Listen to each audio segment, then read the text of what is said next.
Okay folks, so today we're going to make pierogies. And one of the things you have to have for pierogies, you have to have a filling. So that's where we're going to start with this, okay? So I've boiled up about, 5 medium to large potatoes, and I'm in the process of mashing them now and making the filling.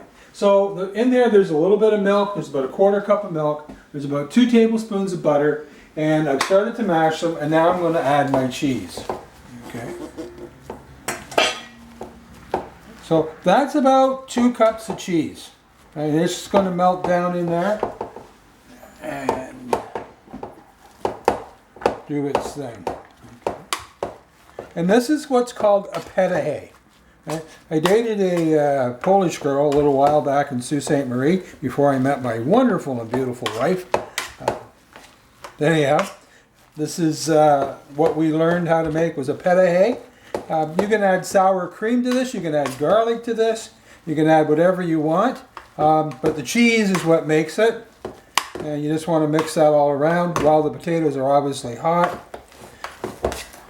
It doesn't have to be hot, obviously it shouldn't be hot to fill it, so we're going to let it cool down after we're done here, and we're going to make our dough. Okay, so there you can go. I've got a nice mash of the cheese and the filling, onion, cream cheese, or pardon me, sour cream, and garlic if you want in there. You can put whatever you want in there now. And a little bit of pepper if you want. I want, because I love my pepper. And it's all, the water was pretty well salted. But if you want to add a pinch of salt, but the salt's in, there's a lot of salt in this because I salted the water to begin with. Right? And there's salt in the flour. Okay.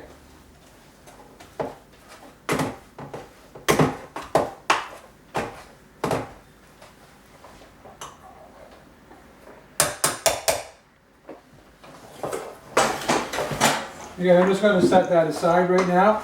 Let it start to cool off a little bit. And I'm going to start with my my pastry. So basically what I'm making is I'm making a pasta. It's almost like a ravioli, an Italian ravioli. You know how I always talk about whatever happens to be in the area when people are making things? So I'm going to make a non-egg pasta pretty much, okay? So I'm going to start, I've got 2.5 cups of flour. Okay, I'm going to make a well in the middle here. I've also got about half a teaspoon or so of salt in there. Okay, so now I've got my warm potato water. So before I drained the potatoes, I added a little bit of water, or I took off about a cup of water from the potatoes. And I'm going to add an egg to that. Now my water's probably still pretty hot, so I'm going to have to be very careful. I might scramble my egg. I hope not. But here goes. I'm just going to put that in there, let it poach, I guess. And I'm just going to scramble that up inside.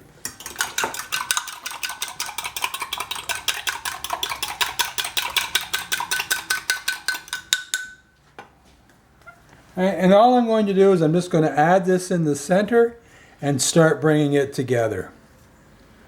All right, now you want to make your well rather big and keep moving the dough because you don't want a big rock hard. Remember when we made the pasta? All right, this is the same idea as making the pasta.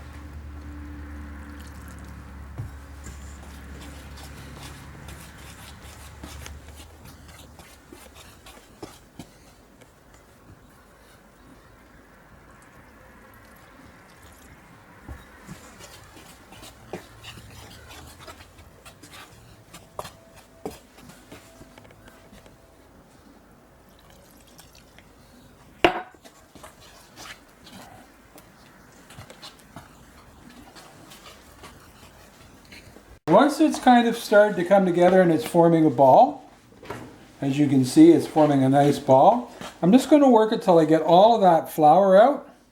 I'm going to put a little flour on my hands and a little bit on the table. Alright, because I now want to start bringing this all together. Right, now it's going to be sticky, much like the pasta dough. Don't worry about it. We'll work that out.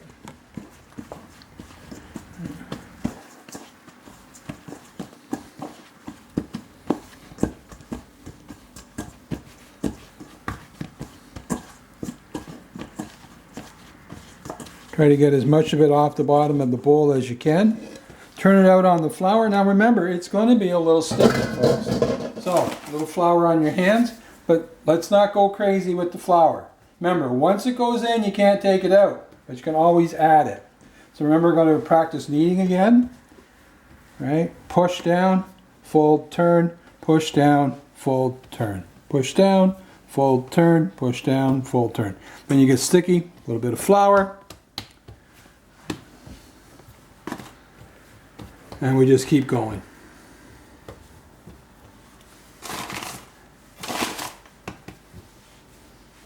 All right, so you know the process. I'm not gonna belabor by you watching me knead this for the next 5 minutes. So we'll take a little bit of a break, and I'll be back. Okay, thanks, guys.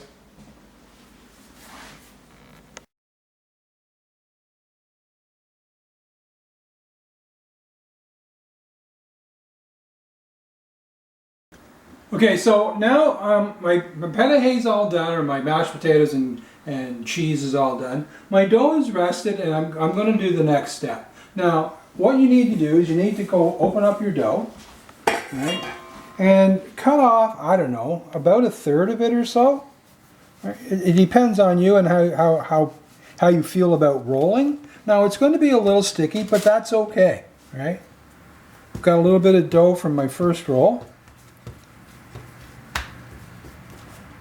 And I'm just going to take that down and dip my rolling pin. Make sure that everything's got lots of flour so it doesn't stick. Okay. Now remember, rolling is not, you're not rolling concrete here. It's in the middle, up, in the middle, back. Up, back, give it a turn, quarter turn. Up, back, up, back. It may take a little bit of time, but that's okay.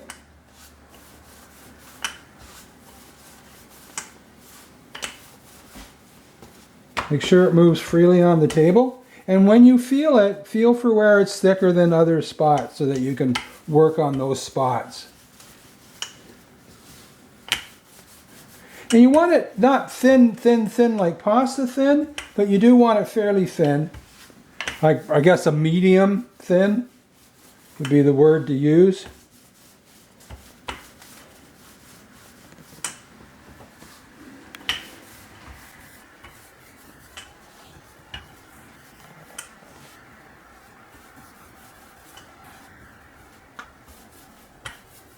And you want it to stretch out. Now just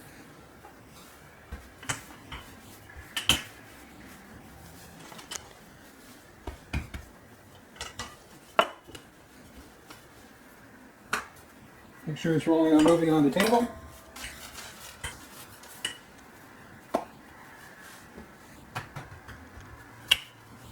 And it doesn't have to be perfectly round.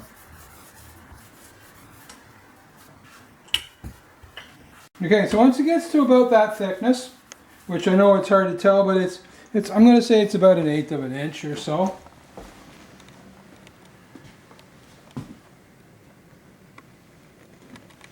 Okay, you're going to take your cutter, and you can use anything. You can use a glass. You can use, I'm not even sure what this is for. Right? It was just I think it's a hamburger maker. It's been. Right, and you're just going to make sure that you cut all the way down through. Cutting as close together as you possibly can.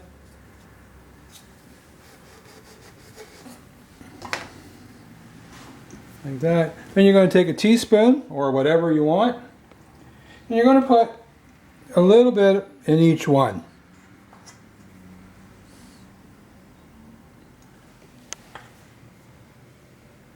And that's a really heaping teaspoon, folks. You're just going to fold it over, you're going to press it down.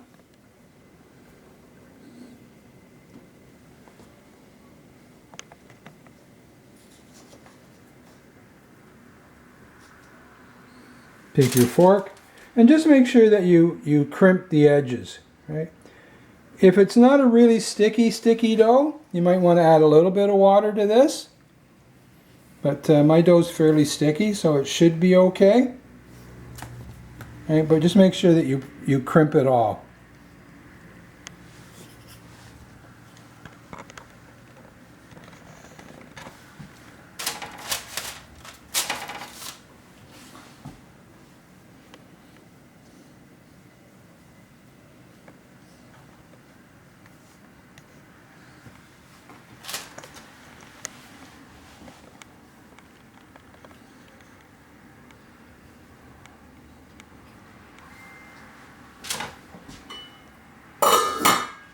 And just move on to the next batch.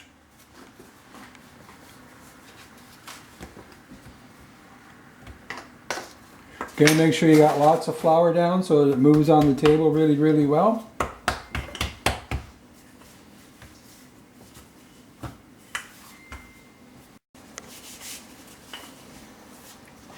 Okay folks, so when you're doing this, make sure that everything's floured. Table's nice and floured so it moves easily on the table. And you want your rolling pin floured too, because you don't want that to happen, right? Because that just messes the thing up. Now it'll roll out, but just makes it a little bit more difficult. Make sure you give yourself lots of room.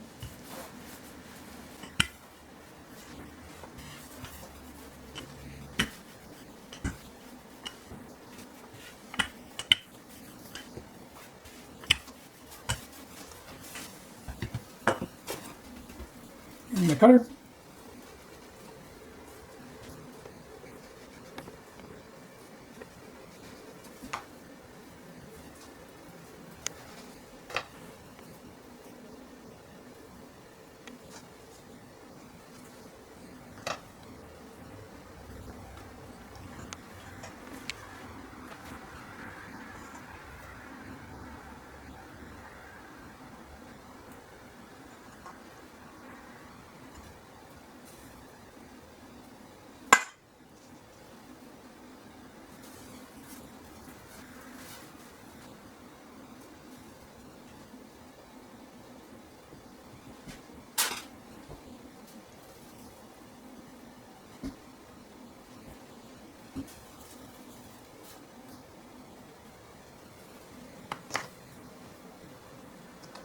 Make sure you get it really crimped in, folks. Okay. So now I've got 12, right, out of that recipe. I'll probably get another 4 at least out of the other recipe, out of the cuttings, right? But I just want to move on a little bit because I want to do the next step, which is the cooking.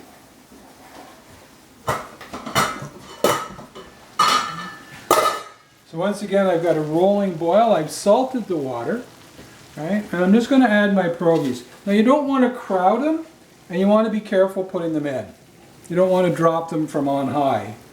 Just make sure you don't dip your fingers in.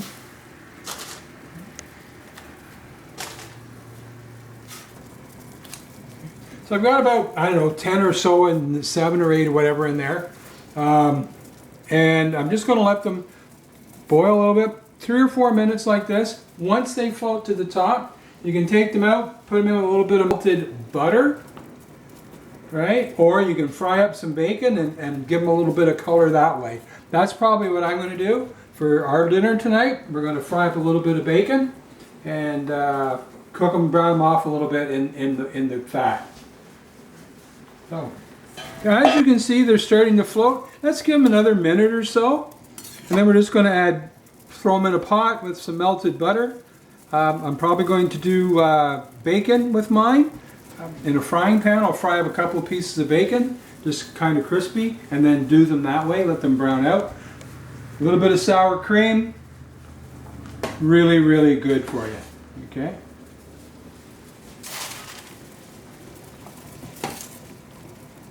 I'm just going to take these out.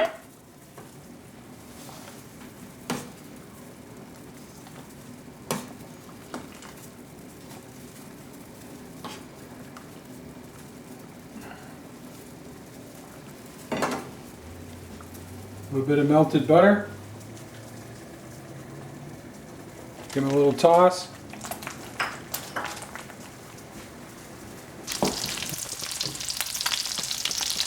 Okay, so as promised for my family, here they are, the pierogies. Now I've rendered the bacon down. It's not quite crispy, but I've rendered most of the fat out of it, and I've turned my heat right down. I just want to add a little bit of color. Make sure they don't stick though. Add a little bit of color to the pierogies.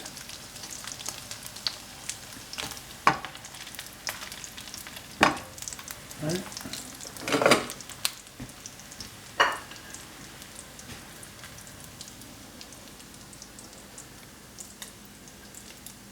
These are quite filling. This recipe made 16. Depending on how you do your dough, you can probably get a little bit more. A little sour cream, a little chicken. Supper's on the table, folks. Remember, somebody loves you. It's just not me.